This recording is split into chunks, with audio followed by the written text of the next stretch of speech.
Okay. Oh, you're funny. So there's no pressure. Depends on who you ask. Okay, well, they will be the judge, actually. Okay, welcome everyone. Thank you for being here. I am Deb Gordon. I'm the co-director of the Alliance of Professional Health Advocates and the co-founder of Umbra Health Advocacy. My co-founder, Dina Feingold, is here as well. And we are so excited to bring this session to the summit. Every vet has a story, and it's really inspired by Nick Starling, who is an Army veteran, a U.S. Army Ranger. He is a serial entrepreneur and tireless advocate for veterans' health. And he is the inspiration and motivation behind a program we're trying to get off the ground to support veterans' health advocacy. So, Nick, I probably didn't do you justice on your background, but... Oh, no, that's absolutely fine. Did everybody get a copy of the slides and everything? No, that's a later thing? No, okay. Later. You can look them up. We right. will... yeah, you can look me up. I'm in the book. Know and then, actually, we have Barbara Gaynor, who many of you probably know. She is a board-certified patient advocate, legal nurse consultant, a nurse by training, and I just say it like a highly credentialed patient advocate who has direct experience supporting, helping veterans navigate their care and coverage. So she's here. And then we have a special guest, and I'm going to let you introduce. He's also Nick, and he's funny, so maybe. But I don't have quite as many letters at the end of my name as Mrs. Barber. Is that what I heard? Well, you've got MD. I do. My name is Dr. Nick Welch. I am an ER physician. I guess I was just expecting to be reading my book in the back, but I too can speak to the necessity of veteran and patient advocacy. I did 9 years and multiple tours overseas. I was severely injured in the last 2. Broke my hip, knee, ankle, shoulder, elbow, neck, and back. Collapsed part of my lung, broke part of my sternum. I've had 33 surgeries, all peripherally and within the VA over the last 20 years. And I can speak to the evolution of the VA over that time and through the multiple administrations. And I'll say this both through the eyes of a medical doctor and as a patient for as many years. The criticality of having an advocate as a patient, because you feel like, where can you go? Who do you talk to? Unfortunately, the people that sign the paychecks of most advocates are within that same centralized administration, which kind of brings up this dichotomy. It's like you're supposed to be there representing the patient, but ultimately, who are you serving? You can't serve 2 masters, right? And if you got to keep the electric on in your house, then you're going to default to the one that is going to give you a job tomorrow morning. And you can feel very helpless, very alone in a crowded room when you don't feel like there's anybody who sole mission is to advocate for you. And Nick told me about this program and trying to get Wills up on it, and I thought, it almost, I think, is putting a humidifier and a dehumidifier in a room, letting them fight it out, right? You have the administration of the locale's advocacy, but having somebody that truly committed to your rights and protection as a patient, I could not think of a greater need in a hospital or inpatient clinical setting. So I thank you for even giving me a voice in this, because I think it's something that it's baffling how it's taken us this long to even put it on the table to talk about. So that's it. Thank you. You'll get this back, don't worry. I am going to spend 10 seconds just to set context. The military is huge. I think what we really want to hear are the stories, Nick's stories and Barbara's experience. So just very briefly, there are 2 million active service members and National Guards people and reservists. There are nearly 18 million U.S. military veterans, and 4 million people get their benefits through the VA in some form or another. The Veterans Health Administration serves 9 million people and is actually the largest integrated delivery system in the U.S. with 1,300 sites of care, including about 170 VA medical centers. So this is a huge portion of our healthcare system and a huge population, a substantial population with. Next slide, please. That's my job, is the next slide. And sorry, I don't know what happened with the formatting, but veterans, I think it is well understood that veterans face a lot of medical and mental health challenges. We just heard 33 surgeries, I think, and like every bone broken pretty much. And of great concern or great note is that a quarter of military veterans have either a mental health or a substance use condition, and 6,000 veterans commit suicide each year. So 22 a day, on average, that's what. 22 a day, if anyone couldn't hear that. There have been well-documented access challenges in the VA system. Wait times are actually officially improving. And the numbers on this slide, that folks are waiting about 3 weeks to get a visit for a PCP visit, and maybe 2.5 weeks for a mental health care visit. That doesn't sound so bad. And I think that our NICs here are going to help bring that to life, that those numbers belie like much deeper problems underneath. There is, as many of you may know, that there is a new-ish program, Care in the Community, that is meant to relieve pressure on the VA system and improve access to care for veterans. But again, Nick will help us bring to life how hard it can be to actually get to those services. So that's really important. I think that's enough from me. I'm gonna now just turn it over. Nick, Nick Starling, would you tell us your own story? So we got sort of the rundown of this Nick's medical issues and procedures. Can you tell us your story? Sure. So mine actually started from my birth father. My birth father was a Green Beret in Vietnam, 3 tours in Vietnam. I got field commissioned as an officer in F Company LERPs, which was Vietnam-era Rangers. Agent Orange, PTSD, all of it. Got cancer. The VA really wasn't helping out at all. By the time the VA actually started treating him, it had been everywhere, and they never figured out where it started. So it was everywhere throughout his body. So he died when I was 3, so I never really saw that side of him. Only knew about the father side, right? So joined straight out of high school, became a Ranger myself. Was the lead team leader in Baghdad back in 2003. We were up front the whole time. There was a lot of trauma, and then moved here to Vegas. One of the problems that you'll see if you look up the VA Office of Inspector General. Just recently, there was a veteran that killed themselves down here in Southern Nevada because they were going to. It was an older veteran, went to go seek treatment for a heart condition, and I think they gave him like 6+ months waiting time.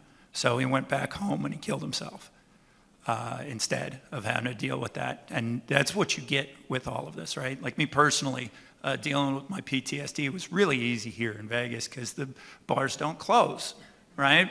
And back then, right, everybody was super patriotic, so never had to pay for alcohol either. But when I moved to Boston and started going to the dumb kid school on the Charles that we share, that's Harvard. The smart kid school is MIT. So when I was up there, my primary care was like, hey, you got to stop drinking or your liver's going to kill you. So I stopped drinking.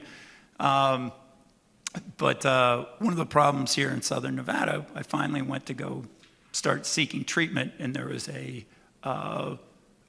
nurse practitioner, mental health professional over at the VA, and I would always I'd always show up to my appointments, but she was never there. Either she was out at training or she was on vacation or what have you, and they would just never, it was just impossible. It wasn't until I moved out to Hawaii and Boston and everything that I actually started getting mental health treatment. Hawaii's horrible. If you guys want to once we get this program up and going and funded, so if you guys, she's going to give you the contact information. We're creating this program so in that way we can then take it to Congress later, right? So in that way you guys can get paid through care in the community, so you can actually represent us and not the VA, just like Dr. Nick was talking about. Hawaii has a huge backlog. Huge backlog. When I got out to Hawaii, it was 2 years to see your first primary care appointment. It's terrible. And I wasn't even there for 2 years, so ended up with not even getting primary care. They're like, yeah, just come to the ER instead. So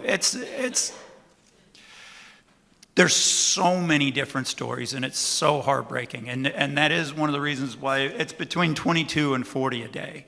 That end up killing themselves, because the VA is just so frustrating to work with, and they really need all y'all's help.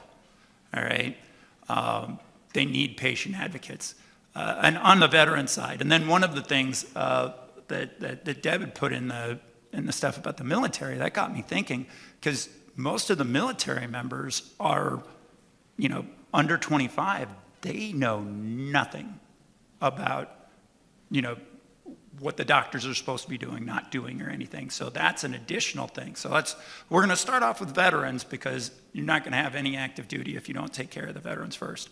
But yeah, I've been talking a while. That's great. I'm going to do this. I'm going to skip ahead just so people in the audience know what we're talking about. This program that we're trying to launch, Wheels Up. Is that the phrase? Wheels Up. So when we met Nick explained every vet has a story, and usually not a good one, not a good healthcare story. And every vet, we know, like every American could use help with their healthcare, obviously, but vets have a special place, or should have a special place in our society, and have special, not in the good way, disease burdens and complexity. So what we've designed in concept with Nick is a program where we train professional health advocates in the veterans' health issues, healthcare issues, and health insurance coverage access issues, and then train military affiliates, so veterans or spouses or kind of friends of folks within the military or connected to the military system, to also be advocates, because they know the issues, they know the population, but they don't necessarily know professional or formal advocacy skills.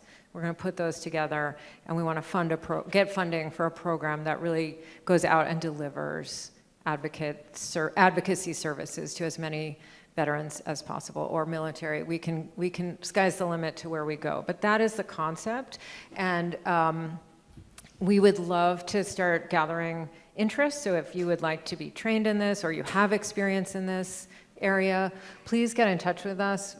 Is it veterans or veteran? Please take out your phone right now, pull up your camera, and take a picture of the bottom of that slide, please.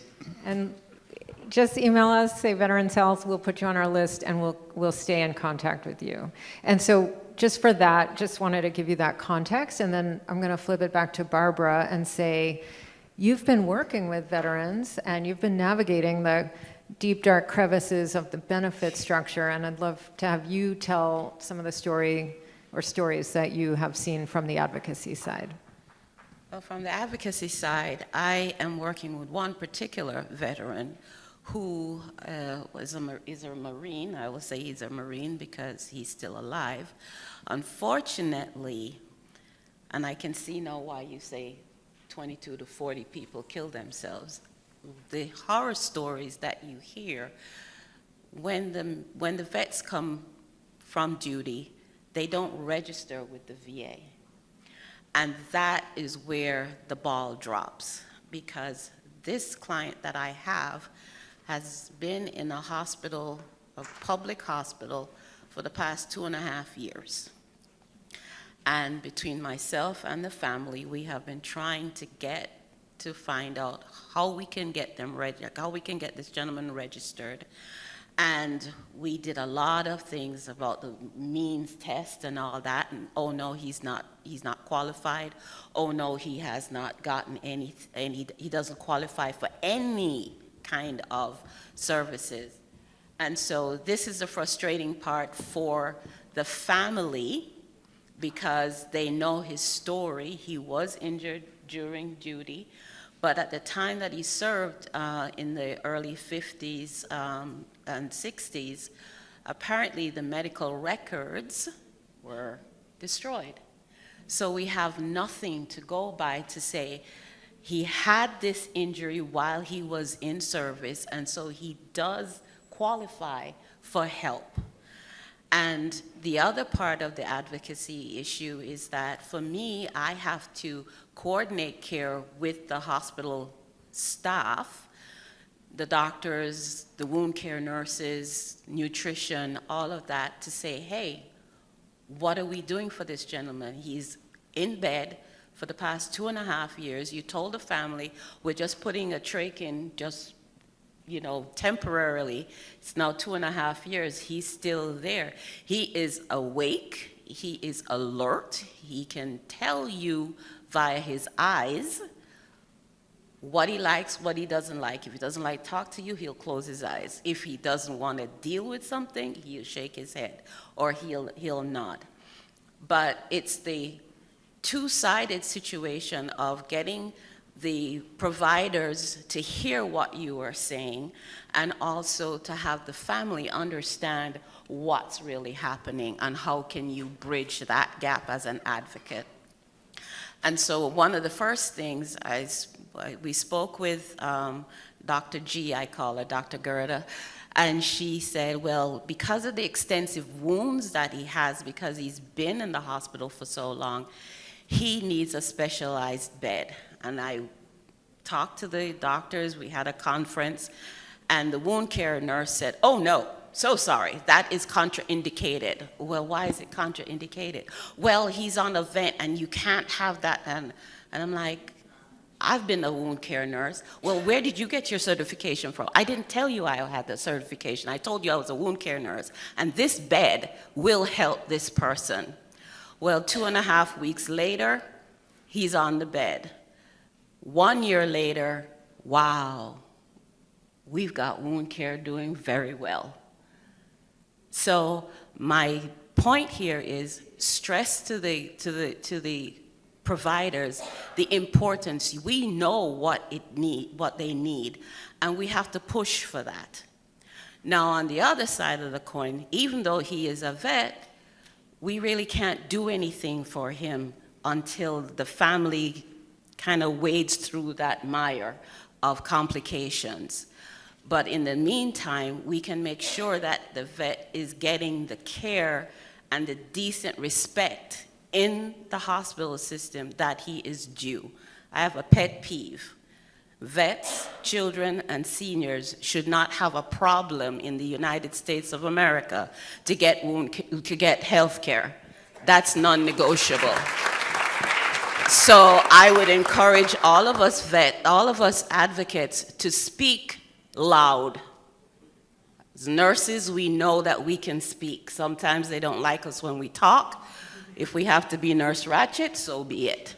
But when we have to be like E.F. Hutton, when we speak, they listen, because it's only then that things will change. So this is a very good initiative. So for right now, I'm still fighting. Hopefully, we'll get some benefits for my vet, and he'll also be able to at least have a decent life for the rest of the time that he is alive. I wanted to just kind of piggyback on that. I was in special warfare like Nick, and there's 3 paths every special warfare person will take when they get out, regardless if it's an injury or just matriculated out. Generally something high functioning, you know, doctor, lawyer, entrepreneur, or something like that. Paramilitary, because it's the only thing we know, or drugs and alcohol.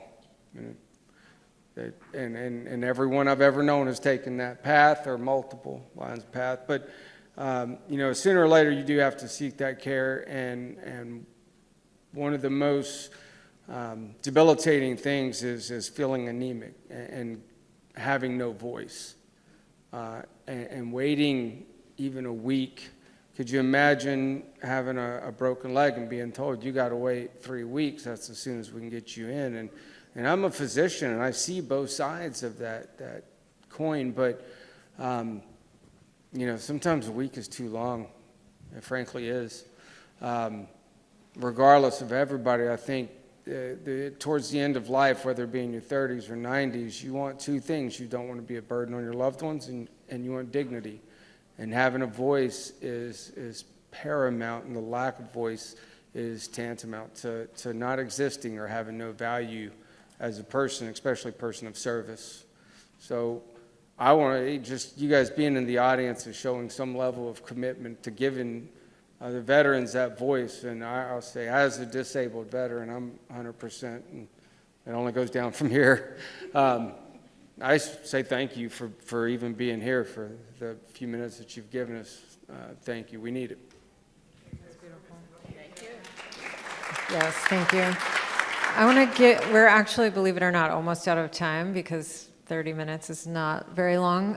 Nick Sterling, can you give us the last word? What do you want? You know you what? have a magic that is wand. Not what do you the want? last word. We're not going to just today. do 30 minutes. If you haven't taken your phone out yet and taken a picture of that, go ahead and do that, because I think we need to continue this on in a Zoom medium, you know, a couple of weeks, maybe a month or two from now. So if you're interested in that, we'd like to definitely get you guys involved as much as possible. And between now and then, what's like one thing you would want advocates to know about veterans and their health care? Well, actually, I was thinking about it yesterday. I was thinking about getting a T-shirt that has the VA logo on it that says, "It's cheaper to kill us than to take care of us," for the taxpayers.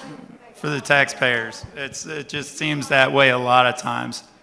It does. Like he was talking about with the 1 week for the broken leg, my knee completely gave out. I had I'd septic bursitis in Ranger School, and my knee was so swollen. But that was in 2000. Fast forward to 2010, I had a business here in Las Vegas. It was going really well. I was about to actually hire my first employee, but then my knee blew out, and I wasn't able to get around to my clients. And the VA gave me 2 months to see my primary care, and then an additional 2 months to go see the specialist before another month after that to go see to actually get under the knife to get everything fixed up. So it's been a real it's been devastating for myself and a whole bunch of other veterans just like me that have had a frontline experience. Could we? I would say, just from us here as advocates, if you know of a vet, know of a family who has someone military, encourage them, please, to register with the VA, because that can start the ball rolling. Because without them registering, even if they go once a year to see them, they are in the system. And that helps us as we go along, because we can advocate a little bit better. But if they don't go, and because they've heard fake news about what happens, try to dispel that and tell them, look, if you're wanting to have the help from the VA, please just go, register, get yourself seen by a doctor, even if it takes 3 months, just do it. Just get her done. Because when we as advocates come into the mix, we have much more tools that we can use to be able to advocate more appropriately for them. Thank you. That is honestly the time we have for this session. As Nick said, we'll continue the... Oh, we have time for questions? Oh, beautiful. Okay, wonderful. Can I still want your microphone? Yeah. Yes, of course. Good afternoon. My name is Carol Lale. I am currently a patient advocate at Madigan Army Medical Center in Tacoma, Washington. I've been in that position since 2015. I'm an Air Force veteran, and I've received all of my VA care for 25 years through VA Puget Sound in Washington State. And I will tell you that I have no service connection, but my care has been stellar, to include stage 4 metastatic colon cancer, 11 years, for which I was given 3 months to live. And clearly I'm still here. So I'd like to address just a couple of points, because at the same time I was getting my treatment there, I worked for the VA. I worked 4 years in inpatient mental health, and the remaining 4.5 years I worked there, I worked in an advocacy position, working for the director of VA Puget Sound. First, to address wait times. Wait times across the country, both within the military and VA system and in the civilian community, are inordinately long post-COVID. I just scheduled my son for a primary care appointment because he's going deaf, and I couldn't get an appointment in the community until the 23rd of January. So this is not a problem that is exclusively the VA. Secondly, to address your comment about advocates, no matter who pays our paycheck, we are committed to doing the best we possibly can to do for the patients that come to us with problems. However, and I would think that as an MD you would be aware of this, we have to work within what is established clinical and best practices within the hospital system, which somewhat restricts what we can do. We cannot automatically give a patient what he or she wants. Thirdly, the VA system post-World War II, in our case at VA Puget Sound, was created for approximately 25,000 veterans. The patient load in VA Puget Sound today is approximately 300,000. However, the resources, the human resources, the physical resources have not expanded. And if you have a problem with that, and I do, then you need to be speaking to Congress, because they are the ones who mandate those programs in both the military system and the VA. As you mentioned, for many, many years, I didn't know about going for VA care until nearly 20 years after I separated. I had no idea. And to be very honest, my father died in a VA hospital in 1970, and it was really one flew over the cuckoo's nest. So I did not have a real positive feeling about that experience. However, as I mentioned earlier, it has been stellar. For the most part, the providers that you meet want to do the best for you, and they are working under an inordinately difficult restrictions. Nowadays, now that I'm working for the Army, when we have soldiers who are leaving the service, either retiring or separating, we drive them over to the VA so that they can get established. I would love to talk to you about that patient in particular, because the fact that they can't find his medical records should not prevent his access to the VA. I would like to talk to you about that. My concern about outside advocates is if you don't work within the system, it can be really difficult to find the people you need to talk to. You know, you have to know who to go to for that. So I'm very interested in this program. I would love to talk to you about it, but I do have a few concerns about how that's going to work for us as independent outside advocates working for veterans. The advocates that I know within the VA system, and clearly I don't know everybody in the country, are hardworking, dedicated. We worked in the VA system because we speak that language and we love veterans and we want to help them. There are a lot of restrictions that are brought to us from DC, not from the VA itself, that we have to work through. And I am a little troubled about the feeling that the VA would find it easier to let you die than take care of you.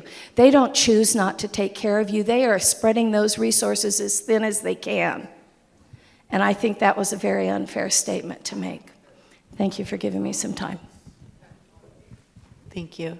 I believe we're out of time. I'm Can we have sorry. just one more Okay, response? one more statement, and then just, can I address something really fast? If there are additional questions or comments you'd like to add, please go on the Swap Card app and then click on this live session, and then the questions will get to the speakers. And thank you for your service, both of you. Go ahead. Yeah, I mean, I think we'd all like to be heard, and all of us are frustrated by one point of contention or another.